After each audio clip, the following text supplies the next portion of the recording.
Makhanlal Saha memorial legends cup east Bengal legends বনাম Mohun Bagan Legendre অনুষ্ঠিত হচ্ছে।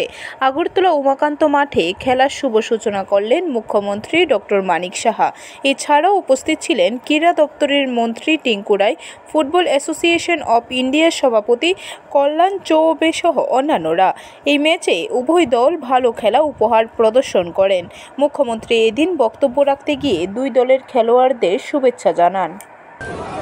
লাস্টের দিকে এবং 70 দশকের প্রথম দিকে এখানে ত্রিপুরাতে আমার যতটুকু মনে আছে এখানে কিন্তু একবার ইস্ট বেঙ্গল টিমও এসেছিল, মোহনবাগান টিমও এসেছিল এবং মোহামেডান স্পোর্টিং থেকে শুরু করে বিএনআর, এরিয়ান্স এগুলো ক্লাব কিন্তু ত্রিপুরাতে, কালীঘাট এইসব ক্লাব কিন্তু আসতো এখানে।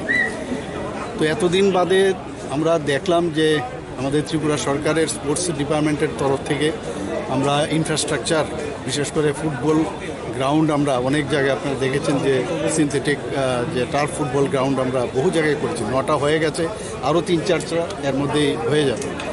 তো আমার খুব ভালো লাগছে যে আজকে আমাদের সাথে যে ফুটবল ফেডারেশন অফ ইন্ডিয়া, ওনার যে প্রেসিডেন্ট কল্যাণ চৌবে যে আমার সাথে এসছেন, উনি নিজে এসছেন যে আজকের যে এম এল সাহা মেমোরিয়াল যে লিজেন্ডস কাপ এখানে ইস্ট বেঙ্গল আর মোহনবাগানের যে ফ্রেন্ডলি ম্যাচ।